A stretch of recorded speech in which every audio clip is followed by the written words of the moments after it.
Hello जय हिंद साथियों, नमस्कार। स्वागत है आप सभी का अपने परिवार में। आज लेके आया हूं मैं आपके लिए सल्तनत काल से संबंधित मोस्ट इंपोर्टेंट क्वेश्चन है, जो पुराने एग्जाम्स में पूछे हुए क्वेश्चन है वो मैं आपके सामने लेके आ चुका हूं। चलो शुरुआत करते हैं बिना किसी देरी के। पहला क्वेश्चन है प्यारे साथियों, निम्न निम्न भाषाओं में से किस भाषा को दिल्ली सुल्तानों ने संरक्षण प्रदान किया? तो पहला ऑप्शन हो जाएगा अरबी, दूसरा ऑप्शन हो जाएगा तुर्की, तीसरा ऑप्शन हो जाएगा फारसी और चौथा ऑप्शन हो जाएगा उर्दू। तो किस भाषा को दिल्ली सुल्तानों ने संरक्षण प्रदान किया? तो अरबी भाषा जो है, तो अरबी भाषा को दिल्ली सुल्तानों ने संरक्षण प्रदान किया था। अगले क्वेश्चन की ओर बढ़ेंगे। अगला क्वेश्चन है दोस्तों, निम्नलिखित में से कौन सा अधिकारी अलाउद्दीन अलाउद्दीन खिलजी की बाजार नियंत्रण प्रणाली से संबंधित था? तो पहला ऑप्शन हो जाएगा दीवानी कारिद, दूसरा ऑप्शन है दीवानी रियासत और तीसरा ऑप्शन है दीवानी आरिज और चौथा ऑप्शन है दीवानी इंशा। तो इस प्रश्न का सही उत्तर हो जाएगा दोस्तों दीवानी रियासत। ऑप्शन नंबर 2 जो है इस प्रश्न का सही उत्तर हो जाएगा। अगले क्वेश्चन की ओर बढ़ेंगे। अगला क्वेश्चन है, निम्नलिखित में से कौन सा ग्रंथ अमीर खुसरो द्वारा रचित नहीं है? तो पहला ऑप्शन है किरान उस सादिक, दूसरा ऑप्शन है मिफला उल फुतह और तीसरा ऑप्शन है तुगलकनामा और चौथा ऑप्शन है सीरत ये फिरोज शाही। तो अमीर खुसरो के द्वारा कौन सा ग्रंथ रचित नहीं है? तो सीरत ये फिरोज शाही जो है इसके द्वारा रचित नहीं है।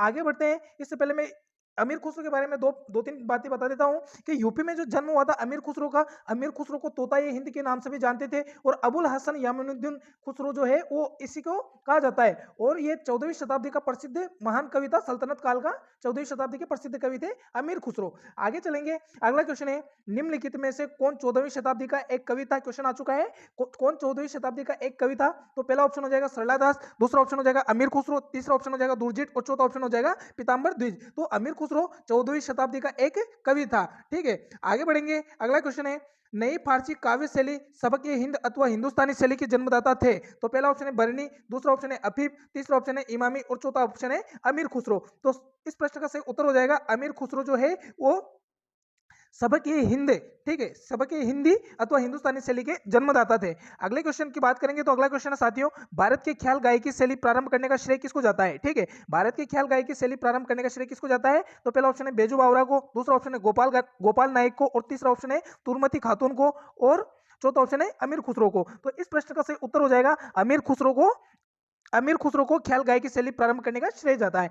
बढ़ेंगे अगले क्वेश्चन की ओर। अगला क्वेश्चन है दोस्तों, मोट की मस्जिद का निर्माण किसके शासनकाल के दौरान करवाया गया था? ठीक है, मोट की मस्जिद का निर्माण किसके शासनकाल के दौरान करवाया गया था? तो पहला ऑप्शन है सिकंदर लोधी, दूसरा ऑप्शन है मोहम्मद बिन तुगलक और तीसरा ऑप्शन है अलाउद्दीन खिलजी और चौथा ऑप्शन है कुतुबुद्दीन ऐबक। तो इस प्रश्न का सही उत्तर हो जाएगा दोस्तों सिकंदर लोधी के द्वारा, सिकंदर लोधी के शासनकाल में मोट की मस्जिद का निर्माण करवाया गया था। बढ़ते हैं अगले क्वेश्चन की ओर। अगला क्वेश्चन है, सल्तनत काल में दीवान ए कोही विभाग की स्थापना किसने की थी? ठीक है, दीवान ए कोही विभाग की स्थापना किसने की थी? तो पहला ऑप्शन है अलाउद्दीन खिलजी ने, दूसरा ऑप्शन है फिरोज शाह तुगलक ने और तीसरा ऑप्शन है मोहम्मद बिन तुगलक ने और चौथा ऑप्शन है सिकंदर लोधी ने। तो इस प्रश्न का सही उत्तर हो जाएगा दोस्तों मोहम्मद बिन तुगलक ने। ठीक है, ऑप्शन नंबर 3 मोहम्मद बिन तुगलक के द्वारा दीवान ए कोही विभाग की स्थापना की थी। ठीक है, आगे चलेंगे। अगले क्वेश्चन की बात करेंगे दोस्तों। अगला क्वेश्चन है, दिल्ली के किस सुल्तान ने कुछ कुछ आज की कागजी मुद्रा की तरह टोकन मुद्रा चलाई थी? ठीक है, टोकन मुद्रा किसके द्वारा चलाई गई थी? तो पहला ऑप्शन है अलाउद्दीन खिलजी, दूसरा ऑप्शन है गयासुद्दीन तुगलक, तीसरा ऑप्शन है मोहम्मद बिन तुगलक और चौथा ऑप्शन है बहलोल लोधी। तो इस प्रश्न का सही उत्तर हो जाएगा ऑप्शन नंबर 3 मोहम्मद बिन तुगलक। ठीक है, आगे चलते हैं। अगले क्वेश्चन की बात करेंगे। अगला क्वेश्चन है, निम्नलिखित में से कौन सा एक स्थान दिल्ली सल्तनत की अल्पकालीन राजधानी थी? ठीक है, निम्नलिखित में से कौन सा एक स्थान दिल्ली सल्तनत की अल्पकालीन राजधानी थी? तो पहला ऑप्शन है देवगिरी, दूसरा ऑप्शन है अहमदाबाद, तीसरा ऑप्शन है जयपुर और चौथा ऑप्शन है कुरुक्षेत्र। तो देवगिरी जो है ऑप्शन नंबर 1 दिल्ली सल्तनत काल की एक अल्पकालीन राजधानी थी। आगे बढ़ने से पहले इसका फैक्ट जान लेते हैं अपन। मोहम्मद बिन तुगलक ने अपनी राजधानी दिल्ली से दौलताबाद देवगिरी बनाई। उस समय दौलताबाद को देवगिरी का नाम से भी जानते थे 1326 से 1327 ईस्वी के अंदर, लेकिन राजधानी परिवर्तन में हुई असुविधा व अराजकता के कारण वापस इन्हें दिल्ली को राजधानी बनाना पड़ा था। ठीक है, बढ़ते हैं अगले क्वेश्चन की ओर। अगला क्वेश्चन है, सुल्तान को उसकी प्रजा से और प्रजा को सुल्तान से मुक्ति मिल गई, यह कथन किस शासक के लिए था? तो पहला ऑप्शन है अलाउद्दीन खिलजी, दूसरा ऑप्शन है इल्तुतमिश, तीसरा ऑप्शन है फिरोज शाह तुगलक और चौथा ऑप्शन है मोहम्मद बिन तुगलक। तो इस प्रश्न का सही उत्तर हो जाएगा दोस्तों मोहम्मद बिन तुगलक। ऑप्शन नंबर 4 जो है इस प्रश्न का सही उत्तर हो जाएगा मोहम्मद बिन तुगलक। सुल्तान को उसकी प्रजा से और प्रजा को सुल्तान से मुक्ति मिल गई, तो ये मोहम्मद बिन तुगलक के लिए कहा गया था। ठीक है, आगे चलेंगे। अगला क्वेश्चन है साथियों, रेला नामक पुस्तक किस शासक के समय की घटनाओं का विवरण है? ठीक है, क्वेश्चन है, बहुत बढ़िया प्रश्न है कि रेला नामक पुस्तक किस शासक के समय की घटनाओं का विवरण है? तो पहला ऑप्शन है फिरोज तुगलक, दूसरा ऑप्शन है बहलोल लोधी और चौथा ऑप्शन है मोहम्मद बिन तुगलक और हाँ कोई बात नहीं, नंबर सही कर दो। हाँ, पहला ऑप्शन है फिरोज तुगलक, दूसरा ऑप्शन है बहलोल लोदी और तीसरा ऑप्शन है मोहम्मद बिन तुगलक और चौथा ऑप्शन है इब्राहिम लोदी। तो इस प्रश्न का सही उत्तर हो जाएगा दोस्तों मोहम्मद बिन तुगलक जो है ऑप्शन नंबर 3 इस प्रश्न का सही उत्तर हो जाएगा। ठीक है, मोहम्मद बिन तुगलक। रेला नामक पुस्तक मोहम्मद बिन तुगलक के समय की घटनाओं का विवरण है। आगे बढ़ने से पहले इसकी फैक्ट देख लेते हैं अपन।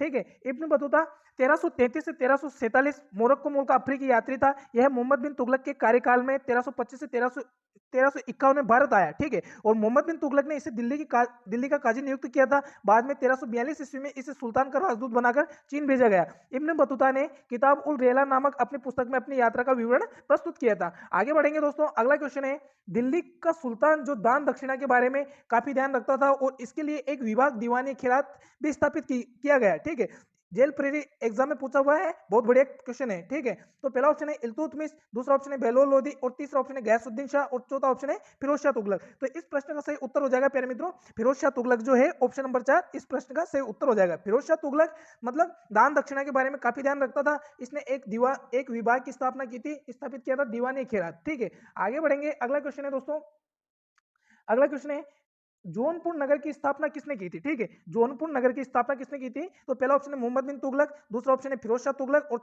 तीसरा ऑप्शन है इब्राहिम लोदी और चौथा ऑप्शन है इब्राहिम। ठीक है, तो किसने की थी, मोहम्मद बिन तुगलक सॉरी फिरोज शाह तुगलक के द्वारा जो है जौनपुर नगर की स्थापना की थी फिरोज शाह तुगलक। ऑप्शन नंबर 2 इस प्रश्न का सही उत्तर हो जाएगा।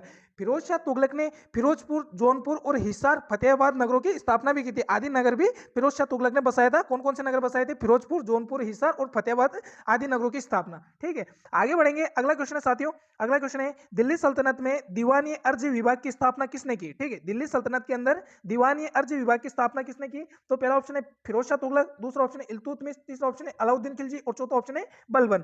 ठीक है, तो इस प्रश्न का सही उत्तर हो जाएगा प्यारे दोस्तों ऑप्शन नंबर 4 बलबन जो है इसने दीवानी अर्ज विभाग की स्थापना की थी। अगले क्वेश्चन की ओर बढ़ेंगे, अगला क्वेश्चन है दिल्ली सल्तनत व्यवस्था में दीवानी आरिज विभाग का संबंध किस कार्य से था। ठीक है, तो पहला ऑप्शन है शाही पत्र व्यवहार से, दूसरा ऑप्शन है कृषि कार्य से और तीसरा ऑप्शन लेखा परीक्षा विभाग से और चौथा ऑप्शन है सेना से। तो इस प्रश्न का सही उत्तर हो जाएगा दोस्तों सेना से। ऑप्शन नंबर 4 इस प्रश्न का सही उत्तर हो जाएगा सेना से। ठीक है, दिल्ली सल्तनत व्यवस्था में दीवानी आरिज विभाग का संबंध सेना से था। आगे चलेंगे अगले क्वेश्चन की ओर, इससे पहले फैक्ट देख लेते हैं। ठीक है, दीवान ई विजारत एक वजीर विभाग था, एक जो वित्त संबंधी कार्य तथा लोक प्रशासन का प्रत्येक विभाग पर नियंत्रण रखता था। दीवानी आरिज या अर्ज एक सैन्य विभाग था जो सैनिकों की भर्ती, सैनिक अभियानों का आयोजन, वेतन एवं सैन्य निरीक्षण करता था। दीवान ने रिसालात की बात करेंगे तो यह भी एक विभाग था जो विदेशी संपर्क एवं कार्य, यही धार्मिक कार्यों से भी संबंधित था। दीवानी इंशा एक पात्राचार विभाग था जिसे शाही घोषणाओं एवं पत्रों के मसविदे तैयार करना था और शासकीय घोषणाओं को जारी करना होता था। ठीक है, आगे अगले क्वेश्चन की ओर बढ़ेंगे दोस्तों, अगला क्वेश्चन है कुतुब मीनार की मरम्मत किस शासक द्वारा नहीं करवाई गई। ठीक है, कुतुब मीनार की मरम्मत किस शासक के द्वारा नहीं करवाई गई। तो पहला ऑप्शन है कुतुबुद्दीन ऐबक, दूसरा ऑप्शन है इल्तुतमिश और तीसरा ऑप्शन है फिरोज शाह तुगलक और चौथा ऑप्शन है इब्राहिम लोदी। तो इस प्रश्न का सही उत्तर हो जाएगा इब्राहिम लोदी जो है इसके द्वारा कुतुब मीनार की मरम्मत का कार्य नहीं करवाया गया। आगे बढ़ने से पहले इसकी व्याख्या जान लेते हैं, फैक्ट देख लेते हैं दोस्तों।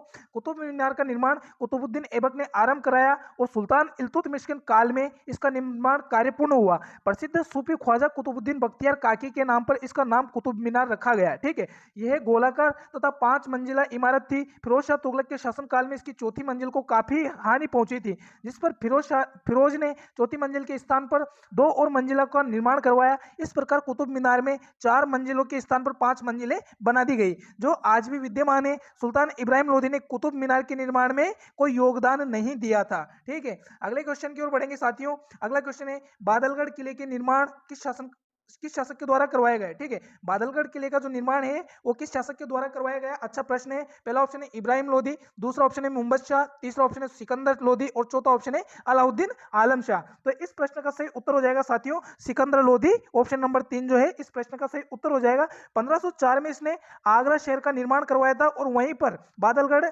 किले का निर्माण भी करवाया था। आगरा का निर्माण सिकंदर लोदी ने करवाया था 1504 के अंदर। ठीक है, और आगरा के अंदर ही इसने बादलगढ़ किले का निर्माण करवाया था।